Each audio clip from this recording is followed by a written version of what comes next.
Hello and welcome. I'm so glad you're here with me today. I'm going to share some teachings about being an empath, um, as grounded as I can possibly make this and still make you understand the opportunity in front of you, the potential in front of you, the struggle that may be in front of you, because there's a learning curve. Um, People that are empathic, um, are a little bit more in tune with the seen and the unseen. So, I'm not going to spend a lot of time today. I'm not going to take up a lot of your time. I just want you to understand the blessings and the struggles that will come to those who are empathic. And the upside of this is, why is this gift here? What is this about for you? So if you stick with me through this training, we're going to learn a lot. I've got some gifts at the end. I've got an invitation at the end, and it's certainly completely up to you. So, being an empath, the ways of energy, the ways of subtle energy. Why know about this? Why is this important? What has this got to do with your life? So, everything that we say, everything that we do, everything that we touch, everything that's around us is energetic. We're engaging with it, we're exchanging energy with it. All right. So it's important to understand when we don't feel quite right, or when the world seems like it's knocking us upside one side and down the other side, why that's happening. All right. Um, it's time that we do away with the highs and the lows and the highs and the lows and the everything is great to everything is not so great to I've got all this energy, I have no energy, or I can't even get out of bed, right? I need to understand what's impacting me. That's the bottom line, right? We want to optimize our functioning every single day. We want to optimize our impact, optimize what we're able to do in the world, who we're being in the world, make that as authentic and true, and support ourselves physically, mentally, emotionally, spiritually, support our growth, right? So, welcome. My name is Michelle Howe. I've been down this path for a while now. I'm the founder of Empath Evolution, and I didn't find out till I was 40 that empathy was even a thing. I didn't find out that my heart was yay big, huge, that what I could do for others was bigger than what I had ever allowed myself to even know existed. I didn't go there. I didn't know there was a there. So I applaud you for being here with me. I have learned, I've gone through dark night of the soul. I have gone through entrepreneurship. I was very logical. I still can be very logical because I like to be grounded and I like to be reasonable with what's there. I can see the lay of the land in front of me.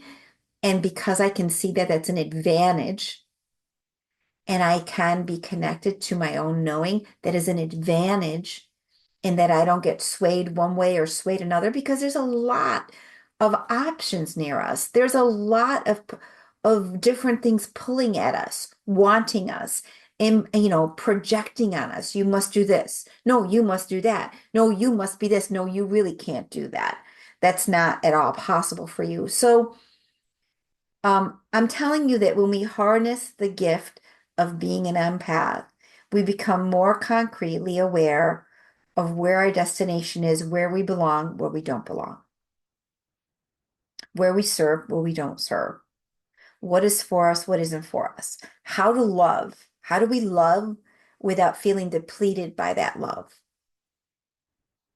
How do we support our own self so that we don't become sick, right, from overgiving, overthinking, underestimating the energetics that are around us, and not paying enough attention to ourselves, not paying enough attention to where our own spirit wants us to go. That is paramount to all of anything that someone's telling you or selling to you or wants you to do next. Where does your spirit want you to go next? Okay. So I have a little PowerPoint here. If you have if you have worked and developed yourself and attended many, many different trainings, been in the corporate world, been in certain family systems that don't quite jive with your beliefs, don't quite feel in line with how you want to lead your life or how you see yourself moving forward, then you're in the right place because an empath will think out of the box. An empath is listening to their inner voice. An empath knows what is right, but there's that human side of us that wants to fit in, wants to be loved, wants to just get along, right? What do we have to compromise? What do we have to neglect? What do we have to like fit ourselves into some sort of box in order to fit into someone else's framework of the world, which isn't necessarily our framework of the world, isn't necessarily our plan for ourselves, and doesn't feel good to us. So I'm asking you to take another look at the way you navigate your life because being an empath is going to take you outside that box, period. Now, what does it truly mean to be an empath? It means that you're naturally tuning into things differently. You have more of a fluid approach, more of a feeling approach, more of a knowing approach. More of I'm outside this box looking at this thing going on around me, and people are in their little hamster wheels doing their own thing. They say one thing, but they do something else. They their priority is not for solution, it is for some other financial or otherwise superficial gain, right? We are deeper people. We think of things as we. We feel other people's pain. We know when things are disjointed or dysfunctional. We can feel it. Okay. And more importantly, sometimes when you're an empath, oftentimes you're so focused on the outside, you're not looking at the inside. You're so focused on others and giving, you're not receiving for yourself.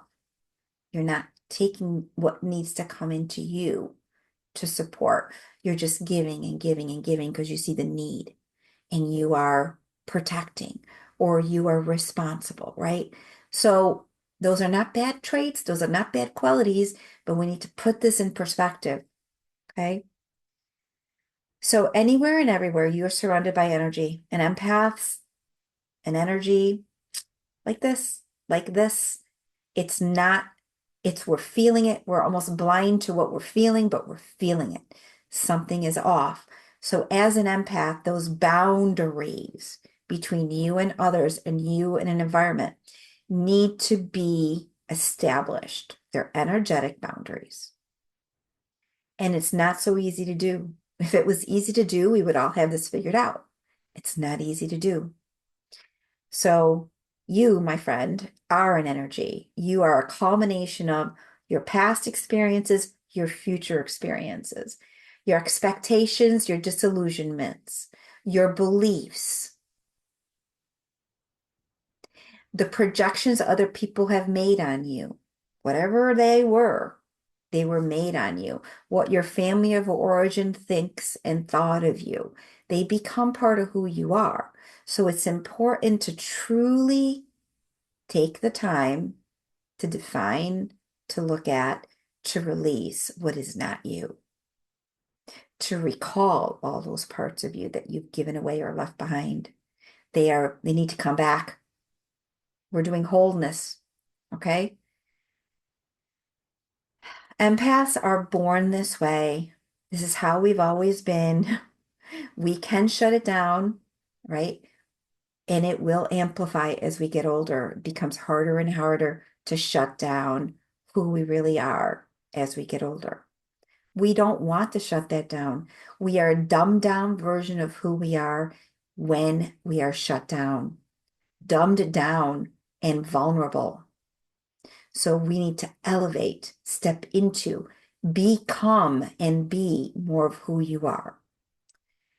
Each of us is affected by energy, whether we realize it or not. Even the people that don't know they're empaths, they're affected by the energies around them. They are manipulated by it. They get sucked into it. They don't even know it's existing, but it is. And it can make them sick.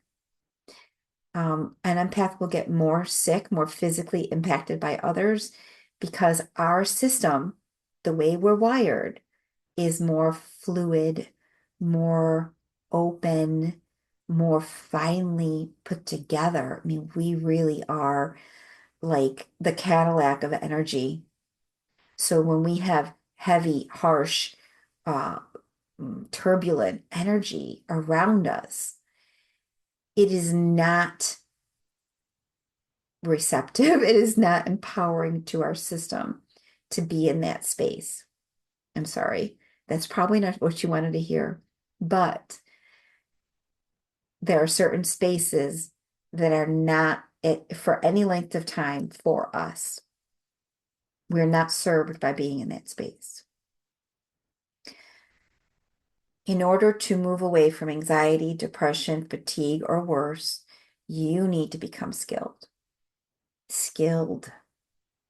That means not afraid of looking at this, understanding this, owning this, embracing this, honoring what you're here to do. The most distinguishing traits to an empath are, number one, people tell you their most personal stories. People share. People share. You don't judge them for it. It's not in you to judge them. You don't. Second, you can feel the emotional pain of another person, whether they say it or they don't say it. You can feel their confusion, their angst, their pain, their loss. You can feel it and you respond accordingly. People have labeled you as too sensitive. You're not safe to share and go deeper with most people. They're not comfortable with that. They don't know what to do with that. They don't want that. It's too uncomfortable for them. Fourth, you can easily chameleon your behavior and your mannerisms and your words in order to connect with another person. Bottom line, connection is our number one desire. We love to connect with people, genuine connection. And we will do what it takes to make that connection happen. It's not conscious, it's subconscious. We easily do it. You will, number five, you will struggle to understand yourself and your own emotions separate from those of others around you. Because you're so open, you will see and feel their things, and unless you know where you end and they begin, it's going to get messy for you. You avoid crowds and you enjoy spending time alone. I'm going to raise my hand to that. Nobody would ever guess that, but it's true. I prefer my time alone. I feel the most solid when I am on my own. Of course, I love people. It's not that I don't. I just don't love taking a bath in people because it becomes, I lose parts of me when I'm with them. It's almost like, listen, something is getting dislodged here and it's me. Like, so finding that special mate, finding those people that you can be with that either keep you at where you're at or elevate you is important. And let me tell you, most people are draining. That's just where they're at. They are draining you because if you hold a fine, fluid, beautiful vibration, they need that. They're not doing it on purpose. It just happens. So you need to be aware, okay? Other traits that come with being an empath. You are quite intuitive. You can see beyond masks and superficial stuff, right? You have probably used drugs or alcohol or excess food or excess exercise in order to cope with your feelings and emotions, in order to release what doesn't feel good to you in your body, right? You are intolerant to narcissism. No holds bar, you are intolerant. It is not something you appreciate. You know what it is, you feel it, you know it. It doesn't work for you. You are reactive to noises, too many noises at the same time, too much stimulation around you. You don't like it. Doesn't work. You know things beyond simple intuition. You know when someone's going to die. You know when someone might be pregnant. You know when someone's hiding something or lying to you, right? Another one, you're an ideas person. You are driven. You have so many ideas. This is the entrepreneur in you. This is an empath. You're connected to something bigger than yourself. Okay. So, is everybody an empath? Yes and no. Yes and no. Everyone feels, yes. Not everybody is an empath because not everyone feels to the level of an empath. An empath will feel to the point of oneness and will be able to uplift another person like that. You have a problem, you call your empath friend, gone like that. They know what to do. They aren't even trying. They just hold that vibration that makes it seamless for them to support you. You know who they are. Are all empaths the same? Nope. Nope, nope, nope. Take the five senses, right? We all have them tweaked higher or lower based on what we have developed and who we are, what we came in with, what we naturally do without knowing it. So we all receive information, share information, communicate that information. We're all gifted in a little bit of a different way. So we can't say we're all the same because we're not. Just like two snowflakes, two people, two empaths, none of us are the same. Where we are the same is we pay attention to subtle vibration. Feeling is our number one decision maker criteria. Where we make our decisions is based on feeling. It's not nilly-willy either. It is feeling. We feel it right or we feel it not so right.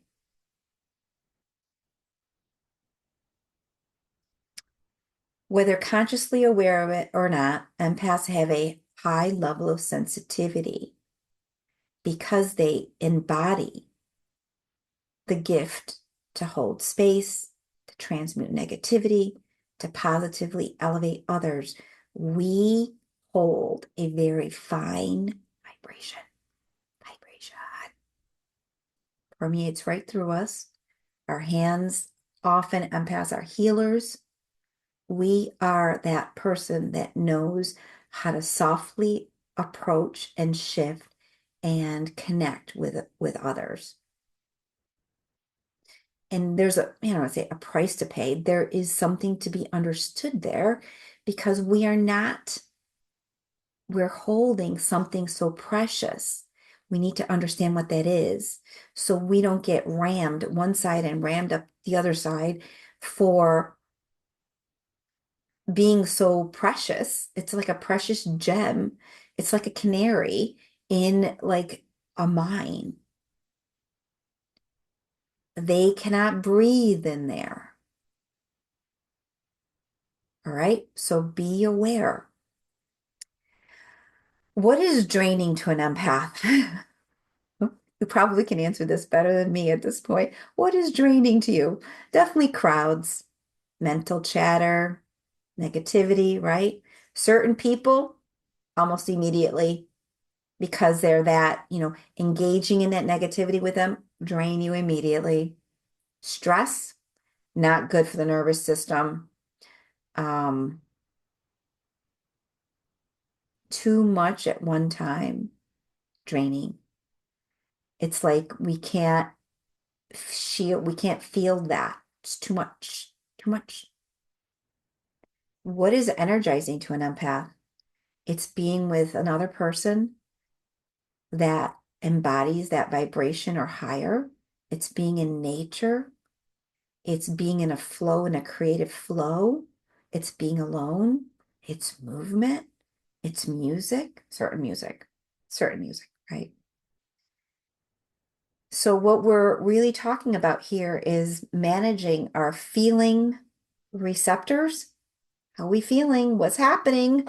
What's all the stuff that we're doing? How's that making us feel? How's it impacting? How are we merging, meshing, like working in symphony with all of who we are, all of who we are. So it becomes a bigger topic. And I'm sorry, this isn't like a nilly-willy explanation to you. This is about all of who you are. It's important. The feelings within you, the feeling around you. It's all part of you. You're sensing, perceiving, thinking, touching, hearing, seeing, knowing is amplified. It's not dumbed down, it's amplified. You see the little nuances, you feel them. You know more than you need to know. And you have to kind of try as you may, little by little, shift and manage that gift. You know there's a problem when the outside becomes messy. The outside is a reflection of the inside. When what you're attracting, so we're in here in this lifetime to learn, right? What are we attracting? What's happening to us physically? What's happening to us emotionally? We need to start looking at what that is because each thing is an opportunity for growth. Each thing is an opportunity for growth. The law of attraction. You came here to learn, to do, to be, to step into, to mentor, to support others. You start by supporting yourself. You don't change them, you change you. So you optimize and manage all of your multidimensional self, your relationships, your spirituality, your mind, your thoughts, your beliefs, and your physical body. You're managing that. You have to be listening.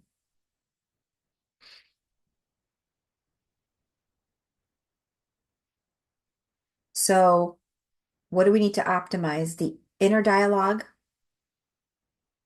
the outer dialogue, the emotions that we've hidden from ourselves, the states of being, the shaming, the blaming, the judgments. What's going on, right? Where we focus our energy, we need to optimize that. And we need to optimize where we put ourselves, what activities, what people, what places, what's going on in our space, what is in our best interest. The priority for every empath, every single one of us, is to gain a deeper understanding and step into that potential that's there for us. Step into it, embrace your path. Okay. So I'm just going to leave you with 4 steps to stop the energy drain because I know that's so huge in the world for us, right? So first we have to be able to spot the problem. Are we having a problem with a person? Are we having a problem with ourselves, sabotaging ourselves? Where's the problem? Is it outside? Is it inside? Is it an emotion? Is it a physical part of our body? Is it a belief that we have? What is it that's getting us hung up, right? So if we can spot that, then we can like stop amplifying it and start calming, quieting ourselves down enough to see the lay of the land going forward, address what that is. Strategically, intentionally, you address what that is.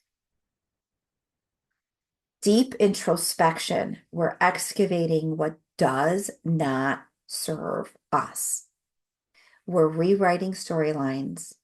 We're re-looking at who we are, what we're about. We're honoring emotions. Okay. And then the solution, really, it's 5 pillars of empath evolution: feeling, healing, being, becoming, and allowing. We go through this cycle. It's a spiral shift to shift all the layers of who we are, not just my thoughts, not thinking myself rich, right?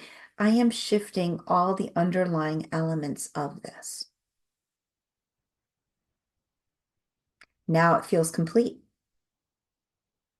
Done. Done. Okay. So we harness our superpower. You harness your superpower. With that being said, I'm going to be running my expansion to joy. It's 12 people, moving them through different steps. If you're interested in learning about this, please email me. I'm more than happy to send you the page. We can have a conversation about it, right? And I'll show you what it's about. It's pretty cool. I mean, for me, it's really about moving people along at a pace that serves them. And it's an easy flow shift to a place of neutrality, a place of love, a place of acceptance and empowerment. You become more fully connected to yourself and your plan. I have a gift for you. Look at it from the in the email. You should be getting that. It's a healing circle meditation. It's got 3 different MP3 files. When we had COVID, I did healing circle meditations every month, but this is 3 of my favorite ones there that will help you. It's vibrational healing. Okay. Then I have recommended books, which is gift number 2. Look for that in your email. Definitely at the very top is Personal Power Through Awareness by Sanaya Roman. Again, it's Personal Power Through Awareness by Sanaya Roman. Also, one of my favorites is Power versus Force by David Hawkins. Oh my gosh, there's so many. There's Frequency by Penny Pierce. There's Raise Your Vibration by Sabrina Reber. It's just really about empowerment by going inside. I hope you enjoyed these teachings. If you have questions, please do not hesitate to contact me at Michelle with 2 L's at empathevolution.com. I am here. I'm here for us. I'm here for community. I'm here for leadership and a movement forward to soul consciousness. There is a lot happening and a lot coming. So please don't be shy about introducing yourself to me, and don't be shy about letting me know, what you would love to see happen and what you're about. And maybe we'll find a place for you and a place for us to collaborate, to bring it together, because so much happens when we come together. Anyway, I really hope you enjoyed this, and I hope you have a great rest of your day. Stay in touch, and we'll talk to you soon. Take care.